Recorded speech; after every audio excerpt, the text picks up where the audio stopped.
Eu sou Ivan Cavalcante, sou estudante de doutorado da Universidade do Porto, bolseiro da FCT, Fundação para a Ciência e Tecnologia de Portugal, e pesquisador integrado do CITSEM. E hoje falo um pouco sobre as canções de protesto em Portugal, por alguns denominadas canção de intervenção, que é um debate que a gente vai fazer daqui a pouco aqui. Traz outro amigo também, canções de protesto, resistência e ditadura em Portugal. E fiz esse corte de 60 a 74, porque o corte da minha tese vai até 74, é de 64 a 74, mas eu preferi voltar até 1960, porque é justamente quando começam as primeiras gravações oficiais, né, do Zeca Afonso, do Adriano, em Coimbra, e que são tão importantes para essa nova música contemporânea portuguesa da segunda metade do século XX. E pronto, escolhi essa foto emblemática aí de uma das últimas apresentações antes da Revolução, que é capa de livro, enfim, e a presença aí do Zeca Afonso, do Zé Mário Branco, do Adriano e de outras figuras tão importantes, mas essa imagem representa muito da música portuguesa nesse aspecto. Vamos lá. O protesto e a canção. É óbvio que é de se pensar, deixa eu só minimizar aqui minha tela, pronto, melhorou agora, porque estava na minha frente. É óbvio que é de se pensar que toda canção é política, do seu ponto de vista da sua função, obviamente. Então, todas as canções, independente do segmento que atuam, de quem as produziu, ela tem o seu caráter político, né? E, nos anos 60, né, o conceito da canção de protesto se multiplicou pelas igualdades de direitos, ampliação, democracia. Esse conceito começa a ganhar no mundo uma expressão mais corriqueira, se aparece um pouco mais da canção de protesto. Está associada a vários tipos de protesto que existiram depois da Segunda Guerra Mundial. A Guerra do Vietnã, principalmente o movimento negro, né, a liberdade sexual. Então, as canções passaram a se vincular a esses movimentos. Então, a canção que outrora não recebia o conceito de canção de protesto, mas que era uma canção com protesto, passa a receber essa denominação a partir dos anos 50 e 60, e se distribui esse conceito muito pela distribuição também da informação, da televisão, da multiplicação das rádios e coisas do tipo. E aí a gente tem, claro, influências conceituais e semelhanças de cenários políticos, globalização, ditaduras em alguns lugares, enfim, e essa lógica ocidental que foi criada depois da Segunda Guerra Mundial. Então, a canção em si, ela traz o elemento político, né? E a canção, desde a sua gravação, já traz o elemento de protesto. Os fados do começo do século passado traziam em protesto, mas não ganhavam conceitualmente essa palavra protesto que emerge e se multiplica nos anos 60. Os fados do início do século XX, né, português que denunciavam as desigualdades, não podem ser considerados protestos. Os sambas brasileiros do Estácio, né, e de outras áreas do Brasil não podem ser considerados protestos contra a atuação do capital ou do governo. E, né, como diria o Jorge Letria, né, Alexandre, o homem canta apenas o que a terra lhe dita. Portanto, obviamente que a arte é muito fruto do seu tempo. O cantor não elabora, traduz. Então, vale lembrar que essa lógica de canção de protesto, o conceito é um conceito que vai se germinar aí, principalmente nos anos 60, mas que as canções já continham protesto desde o cerne da sua gravação. E antes da gravação, obviamente, né, as canções do século XIX, do século XVIII, XVII, desde os trovadores medievais já colocavam ali dentro protesto, mas o conceito em si é um conceito muito comum a partir dos anos 50 e 60, nomeadamente. Várias foram as denominações para essas canções que ousaram enfrentar ditaduras, né? Desculpa o erro em português, denunciar desigualdades, mas elas sociais do mundo contemporâneo, criar concepções de mundo fraternos, indicar caminho para a desigualdade entre novos povos. Na Catalunha, por exemplo, esse tipo de canto foi denominado Nova Canção, em Porto Rico era chamado de canto progressista, em Portugal, intervenção, no Brasil, Nova Trova, quer dizer, em Cuba, Nova Trova, e no Brasil, canção de protesto. Ou seja, canções que ganharam em torno do conceito de protesto, né, mas variações, mas, de fato, canções que tinham o mesmo, basicamente, o mesmo, ou pelo menos conteúdos bem parecidos, né, denunciar desigualdade, mazelas e coisas do tipo.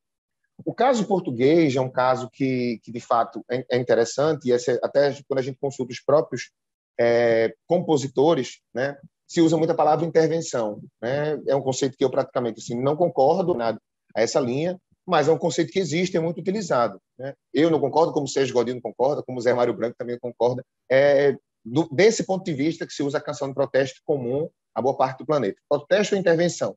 E aí, aproveitando a entrevista que eu fiz com o Zé Mário Branco, praticamente 15 dias antes dele morrer, toda a canção intervém. toda canção intervém.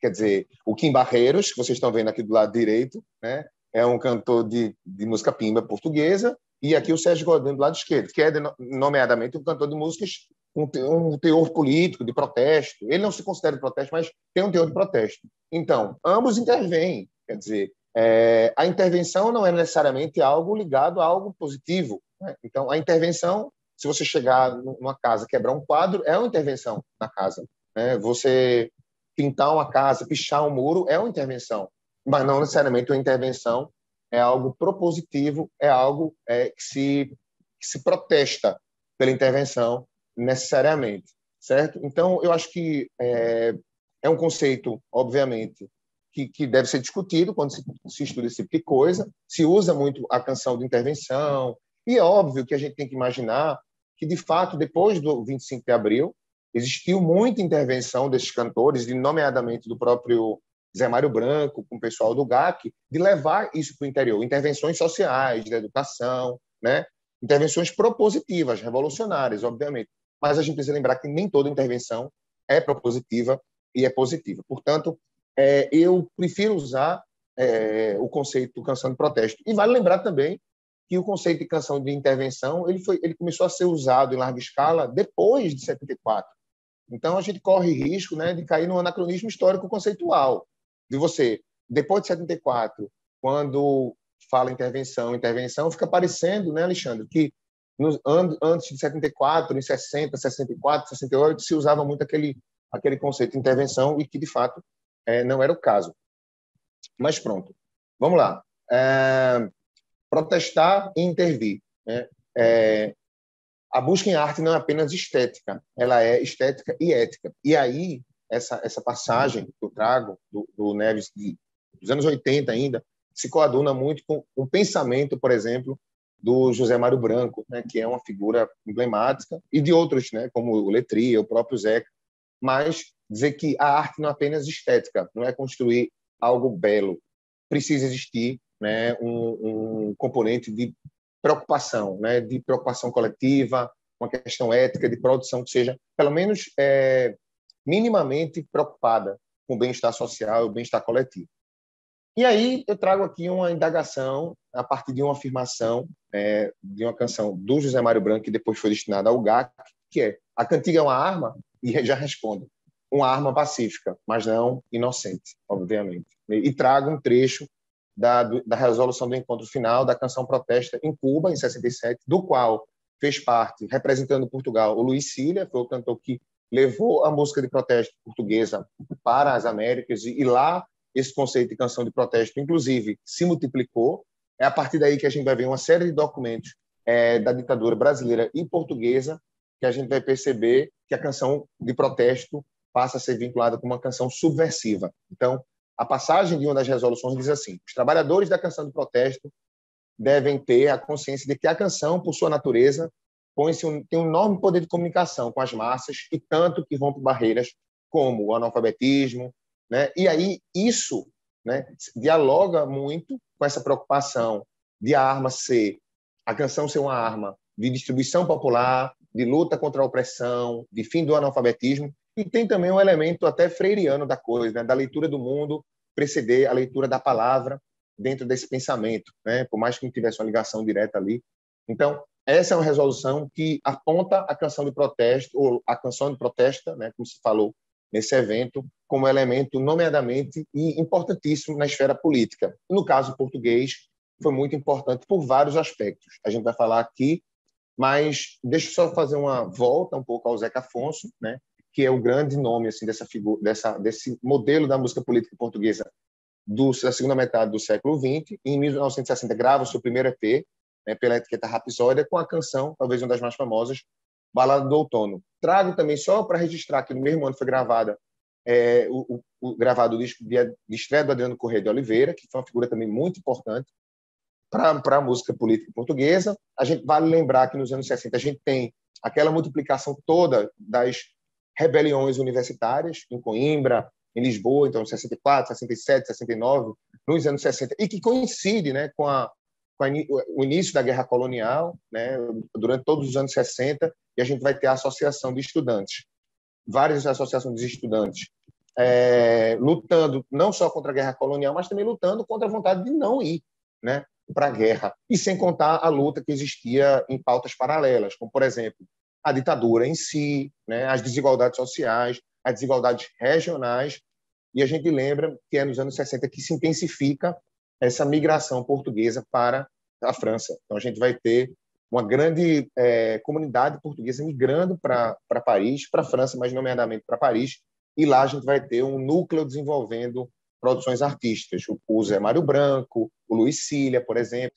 A gente vai ter uma série de portugueses indo para Paris e para outros países, mais nomeadamente Paris. O próprio Sérgio, que acabou indo para vários países, também teve uma temporada em França. E aí, como uma forma de protesto, foram, às vezes, fugindo da guerra, e no exílio criaram protesto. Então, produziram muita coisa lá, canções que chegavam em Portugal de várias maneiras, né? O próprio Luiz Cília falou que às vezes se alterava o selo, trocava o selo para chegar as canções que produziam lá para que chegassem até Portugal. E vale lembrar que o próprio disco do Zé Mário Branco e do Sérgio Godinho, quando foram editados em Portugal, os dois primeiros, né? Tanto o primeiro O Sobrevivente do Sérgio Godinho, como o primeiro disco Mudam-se os Tempos, Mudam-se as Vontades do Zé Mário Branco, foram editados pela Sacete, pela Guilda da Música, mas chegaram sem os cantores estarem em Portugal, né? Foram levados ainda sem eles.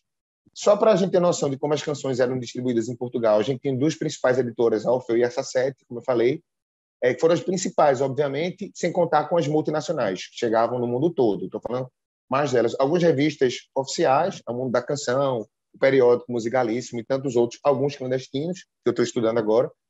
As associações estudantis que faziam a canção circular, entidades trabalhistas, vale lembrar a participação política dessa canção que reuniu aí esses cantores que aos poucos foram se formando em grupo. Isso é uma coisa interessante, né? Do mesmo jeito que no Brasil existiu o tropicalismo, né, como movimento especificamente, em Portugal aos poucos eles foram se juntando. A grande maioria do norte, né, o Zé Mário Branco, o Zeca, e foram se juntar, se reunir em Coimbra, o Sérgio Godinho do Norte também, e a partir de Coimbra depois acabaram por se tornarem amigos. Acabou virando um coletivo junto com o Zeca, independente, mas um coletivo que acabou atuando em vários sindicatos. E aí vale lembrar que a participação da música política portuguesa ela é muito bacana nesse aspecto. Não foi necessariamente pela distribuição dos discos que houve essa lógica da consciência, né? E das rádios, especificamente, que não tocavam tantos cantores, alguns eram até proibidos. O Zeca chegou a ser preso, o Zé Mário Branco. Mas sim a força política que isso passou a ter a partir das atuações. Então, a gente tem que levar em consideração a performance, as participações dentro de sindicatos, de reunião de trabalhadores, de festas populares, né? E, obviamente, em uma outra rádio, como a Rádio Clube, a Rádio Nacional, a Rádio Renascença. Outra coisa interessante da música política portuguesa dos anos 60 e 70 é a participação dos poetas, né? Seja de maneira consciente, alguns estavam vivos e até hoje estão escrevendo como Manuel Alegre, outros não, outros foram ressignificadas as suas produções, mas eu coloquei aqui que é um caso também muito, muito bacana do caso português, da canção de protesto, que é o uso desses poetas, né?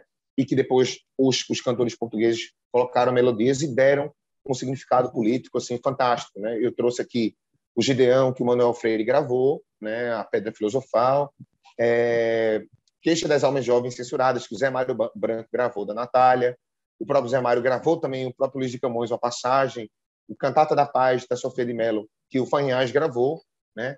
E por exemplo o Jonas Negalha, a Bola, que o Luiz Cília gravou, o Ari dos Santos foi gravado pelos Carlos do Carmo. Então a gente tem uma participação imensa dos poetas, essa união dos poetas com os cantores portugueses, no caso do Zeca Afonso e de mais outros, o Sérgio e às vezes o Zé Mário Branco, o cantautor, que é aquele que fala, que escreve, que canta, né?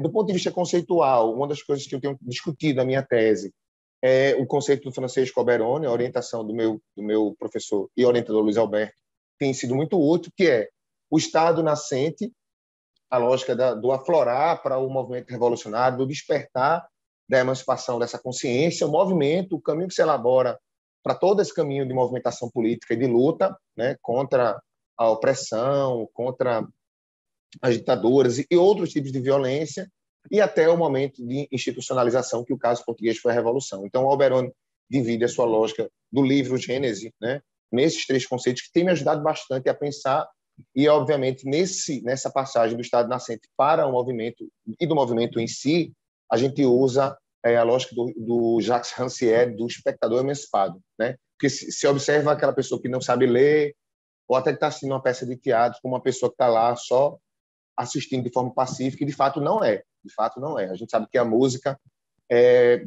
desperta vários sentimentos, desperta várias consciências e vários gatilhos.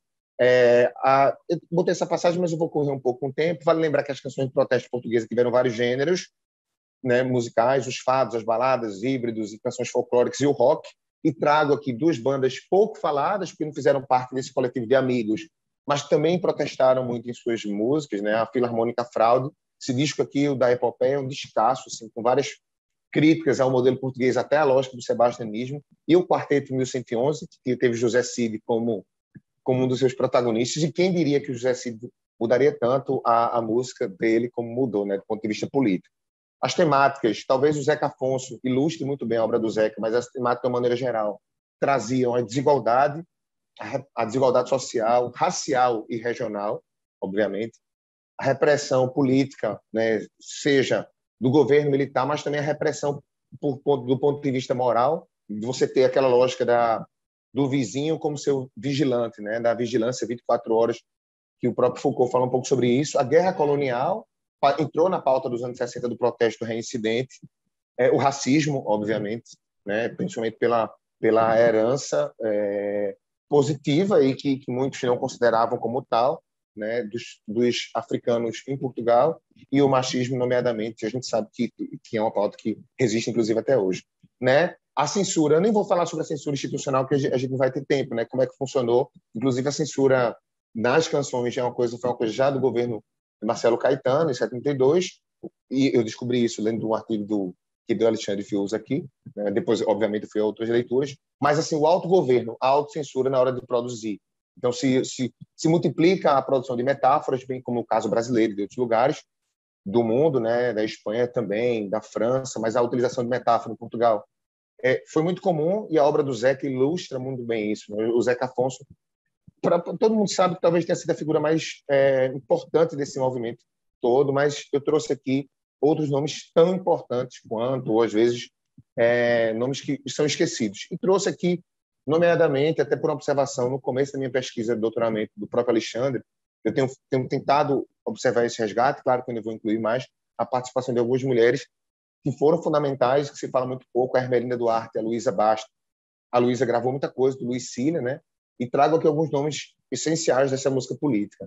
O Adriano, o Fausto, Vitorino, Sérgio Godinho, Zé Afonso, o Francisco, o Manuel Freire, o Zé Nisa, Hugo Maia Loureiro, Fernando Torto, o Janita Salomé, o Zé Barata Moura, o Letria, enfim, e vários outros. Eu trouxe alguns exemplos aqui para que não fugisse, para quem está acompanhando ter uma noção um pouco desses cantores, obviamente, que a gente tem uma segunda geração pós 74, que é também importantíssima. E a música de protesto se multiplicou, né? Mas assim, o sentido do conceito foi mudando ao longo do tempo. Então, só para também não deixar meu tempo acabar, né? E usando a lógica dos portugueses, mas citando um chinês, um Sema Sen, a música é aquilo que unifica. E a gente percebe isso principalmente... ok, tudo bem. A música é aquilo que unifica, né? E aí isso se reúne um pouco com aquilo que foi objetivado pelos cantores portugueses em 74. Claro que depois de 75 muitos ficaram frustrados com o rumo que a Revolução tomou, mas vale lembrar que a música em si, né, reuniu em sindicatos, a música em si acabou tendo o elemento performático, e a performance na forma de distribuição é algo essencial no caso português. A música política portuguesa não foi, por exemplo, no caso brasileiro, algo que circulou muito dentro dos fonogramas e rádios, mas a participação, principalmente em Portugal, nos sindicatos, nas reuniões de trabalhadores, nas festas populares, foi essencial para que aquilo se aproximasse do público. E se eu estiver falando alguma besteira, talvez o Alexandre depois possa fazer alguma observação. E isso é algo fundamental para que o artista não se separe do povo, né? E que o povo seja sempre líder, como diria o Zé Mário Branco, não o artista sim. Que o artista esteja imerso no povo de maneira horizontal, bem como a sua obra, que era a preocupação desses cantores no espectro da sua atuação política, que a sua atuação política se desse, de fato, durante e depois do movimento, que é o que aconteceu, né? Tanto é que o José Mário Branco resolveu criar, depois o GAC, né? O primeiro CAC, depois o GAC. Inicialmente teve a participação de vários cantores e meses depois o Zé Mário ficou, em relação ao Zé Afonso, ao Fanhais, um pouco mais isolado, mas ainda assim trouxe o GAC Vozes da Luta, em atuações em coletivos, então se levou isso para vários interiores. Então, esses movimentos foram fundamentais, mesmo depois do 25 de abril, mas ecoando muito daqueles legados da canção. Portanto, obviamente, em 20 minutos eu não vou falar sobre toda a canção política portuguesa. Eu vou concluir a minha fala agora, exatamente em 20 minutos. Comecei a fazer breves explicações, resumindo um pouco e explicando a importância da poesia na música de protesto portuguesa, explicando que os protestos feitos pelo Zeca, pelo Zé Mário Branco, pelo Cília, que eu não apresentei letra, a gente não teria tempo, foram protestos de que os cantores não enriqueceram, de fato, fizeram e entraram para o povo, né? Que é uma coisa muito interessante, algo que é diferente de um movimento que aconteceu no Brasil, né? De cantores que passaram a fazer shows em valores estratosféricos, que passaram a entrar dentro da dinâmica do mainstream de gravadoras e tal. Então, vale lembrar que a música de protesto e que a resistência via, né, música não foi só uma resistência via música, né? Foi via participação coletiva em associações de trabalhadores, de estudantes, de sindicatos, e que isso fez com que a canção tivesse, em Portugal, algo muito singular, muito expressivo. Não é à toa que a Revolução teve como trilha sonora Grândola Vila Morena, né, e o Zeca, de forma tão expressiva como em nenhuma outra, pelo menos que eu saiba, outra revolução popular se fez presente. Portanto, eu vou concluir agora minha fala exatamente nos meus 20 minutos, agradeço, e obviamente que eu vou deixar o resto para a gente